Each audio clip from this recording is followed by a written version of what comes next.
So for the following following examples, um, we're dealing here with the conservation of mechanical energy. And so in the following situations, there are no non-conservative forces doing work on the system, and so we can say that the mechanical energy of that system is conserved. In other words, the mechanical energy will stay the same. So here we have our equations, kinetic energy, gravitational potential energy, and the mechanical energy, which we will use here shortly.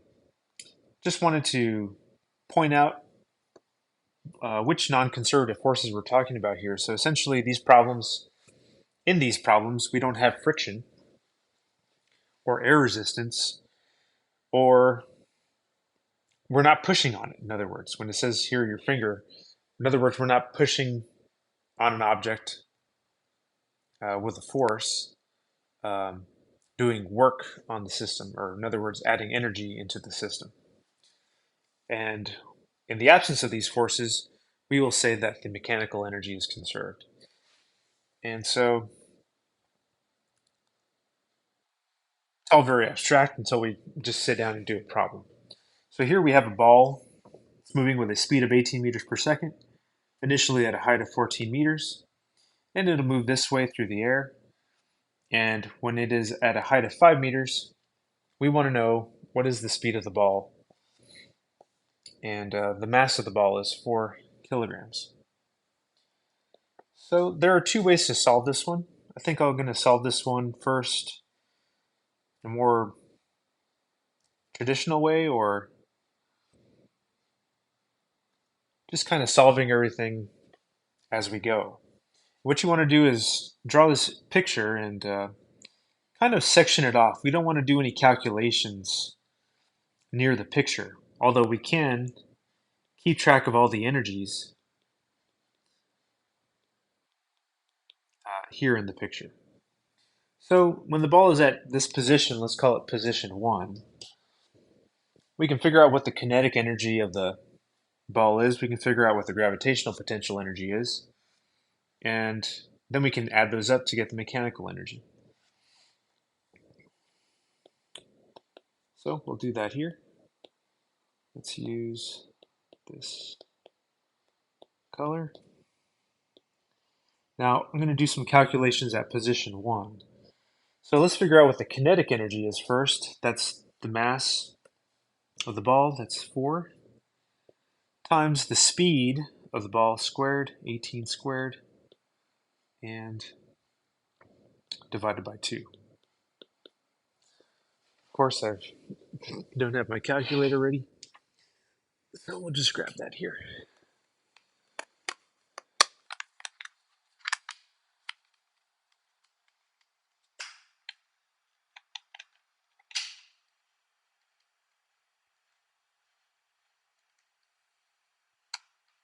So we have 4 times 18 squared over 2,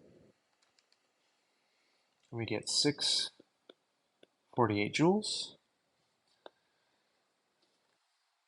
So at position 1, the kinetic energy of the ball is 648 joules.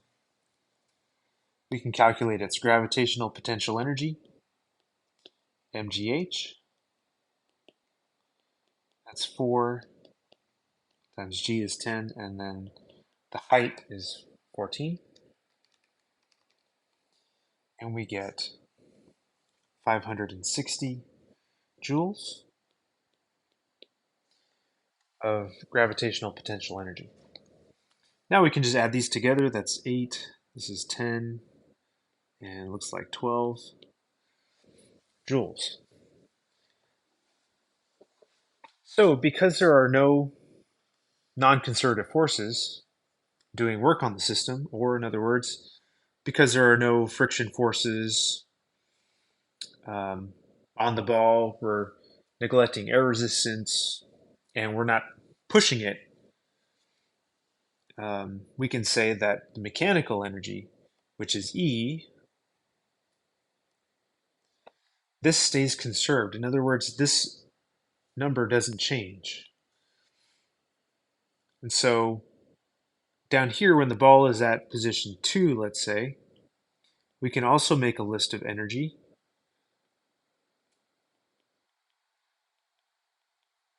Now, the kinetic energy and the gravitational potential energy will change, but the mechanical energy will stay conserved. And so when the ball goes from here to here, E stays the same, and kinetic and gravitational potential energy will change. They'll transform from one to the other. So let's do some more calculations. At position 2, we don't know V, and so we can't figure out kinetic energy the normal way. Oh, and I realize I forgot to write this down here. And so we're going to skip K for now, the kinetic energy. We'll do the gravitational potential energy, which is mgh. Zoom out here a little bit. At position 2. So the mass is 4, g is 10, and the height now is 5. 5 times 4, that's 20, times 10 is 200 joules. And so you can write in this list.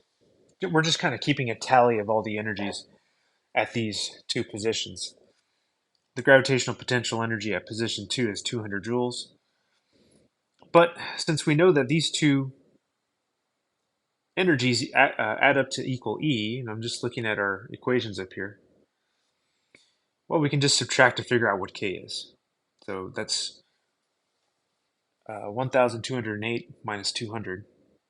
That is 1,008 joules. And so we know that the kinetic energy of that ball must be 1,008 joules. And so we can use this equation now, not to solve for K, which we already know, but to solve for the speed. Don't need that. Now 4 over 2, that's just 2. V squared.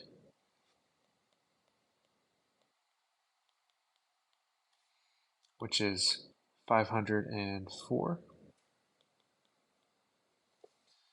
And then we'll just need to take the square root.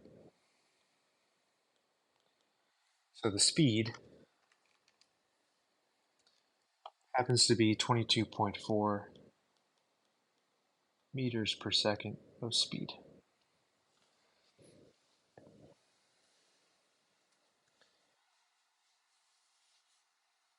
So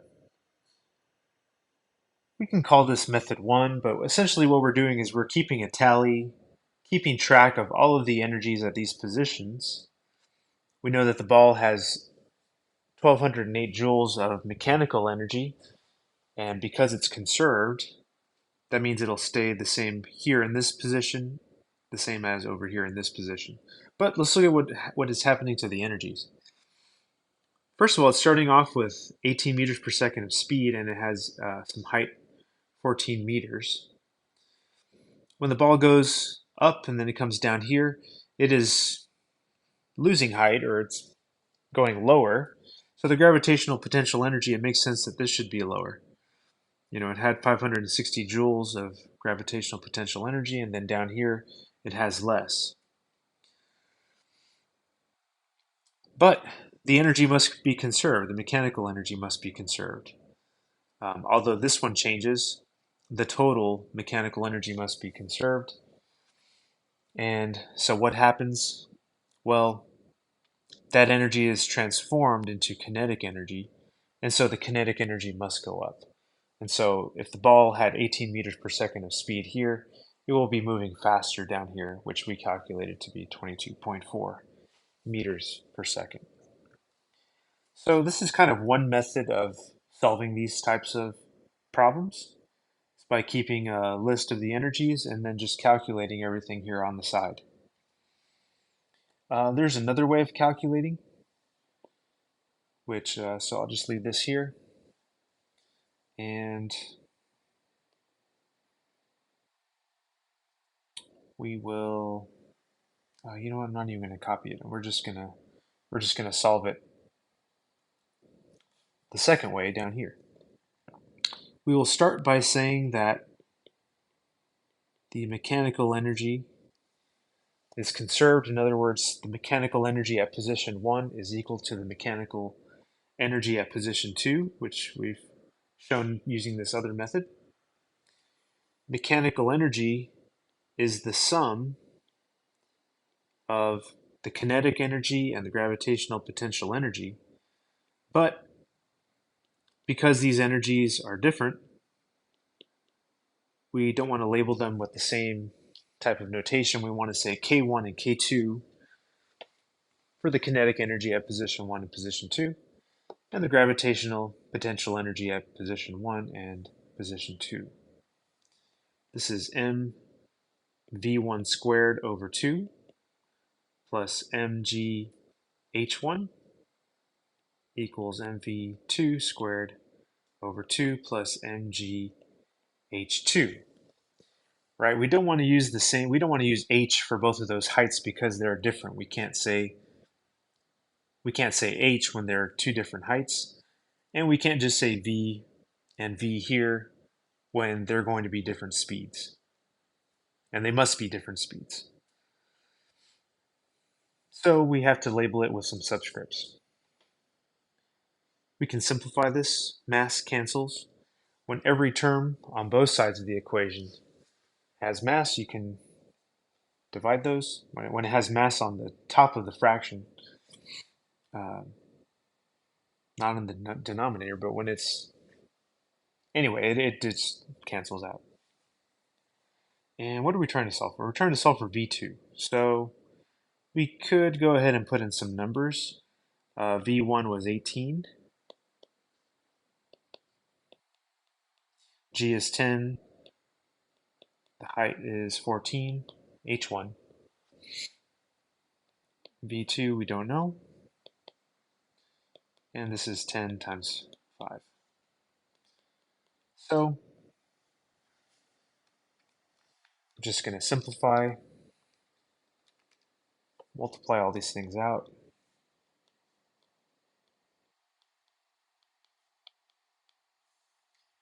So 162 plus 140 is 302.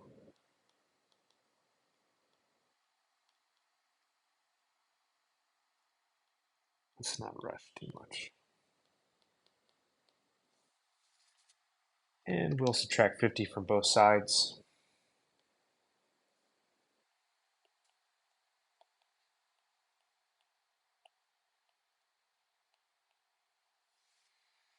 $252 times 2 is 504. And now we can see that we are getting the same result that we got over here, which we should.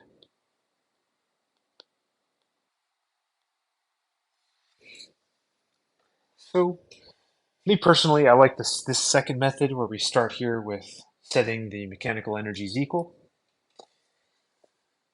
and then showing, our kinetic and potential energies, and then writing some notation, and then substituting our numbers. But there is some merit to this previous method. For one thing, if I come down here and I ask you, what's the mechanical energy of the ball at either location, position 1 or position 2? In other words, what is E? We don't really, yeah, we can just add these together. But here it's more explicit, right? We already know what it is. Doing it this way. Plus, you can kind of see what's happening to those energies from position 1 to position 2. Let's try another one. So here we have a roller coaster, and we can call this one position 1 down here. We can call this one position 2. And down here, because the cart is at the lowest point, we can call that a 0 height. And we want to know, what is the height at position 2? What is the height of the cart at position 2? Down here, it's moving with a speed of 26 meters per second, and up here is moving with a speed of 12 meters per second. So I'm going to use just the second method that we tried.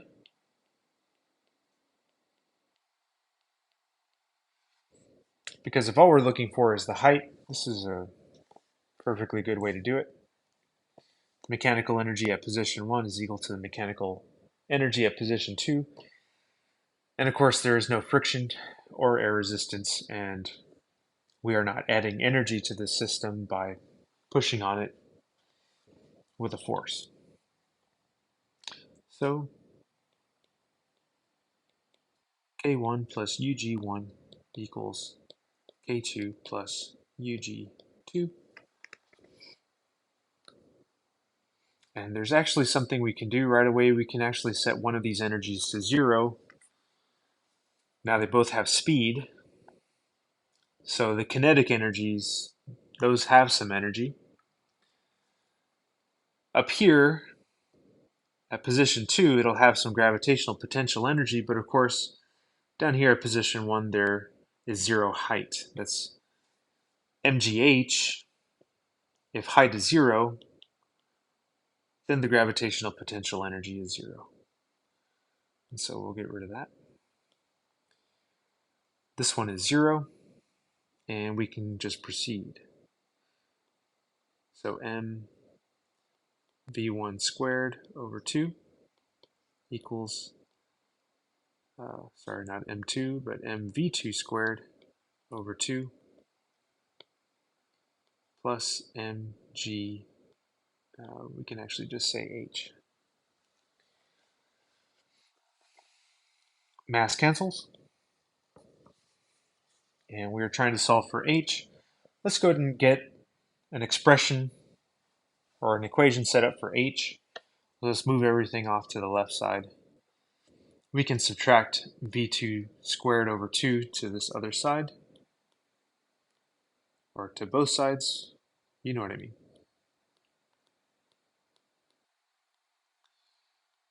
Equals gh.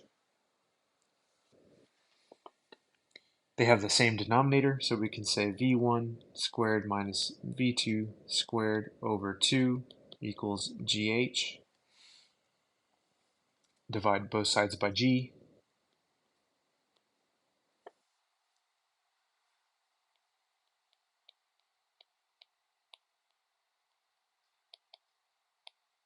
Equals h. And so now we can just plug in some numbers. And what do we have? 26 and 12.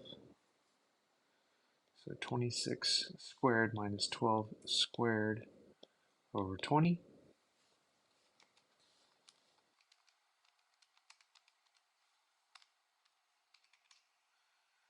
And we get 26.6 meters is the height.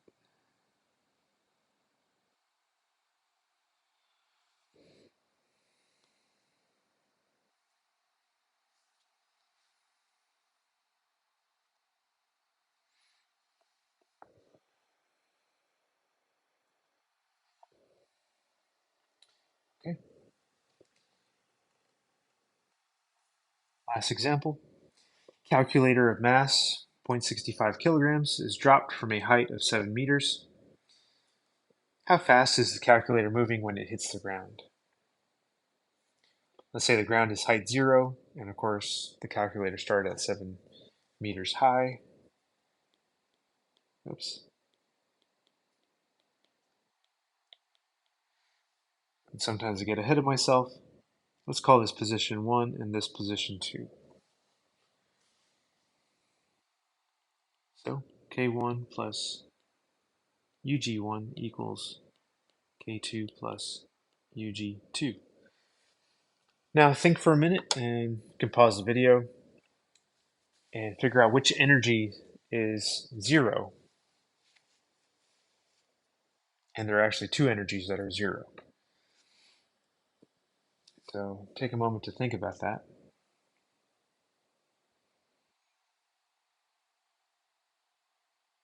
And I think Many people would figure out that at position 2, when the calculator is at 0 height, well, there is no gravitational potential energy there, the height of 0.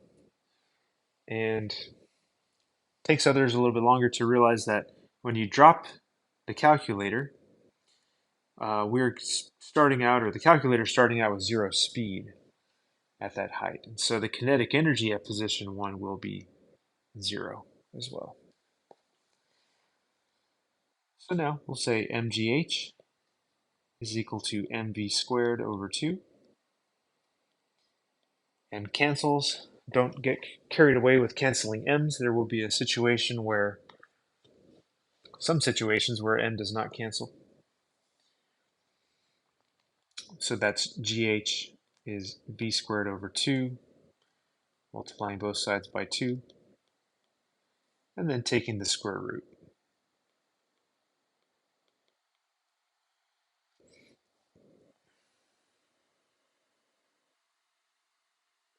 Well, let's plug in the numbers. 2 times 10 times the height of 7.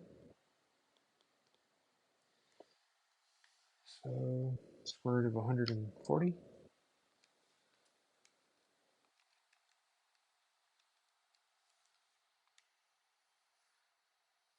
Which comes out to 11.8 meters per second is the speed of the calculator at position 2.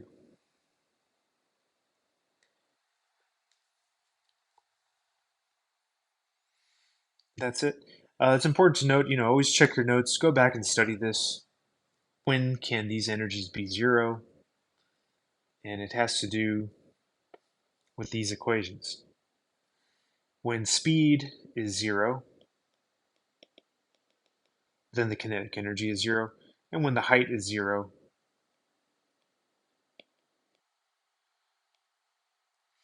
then the gravitational potential energy is 0. And I think that's it.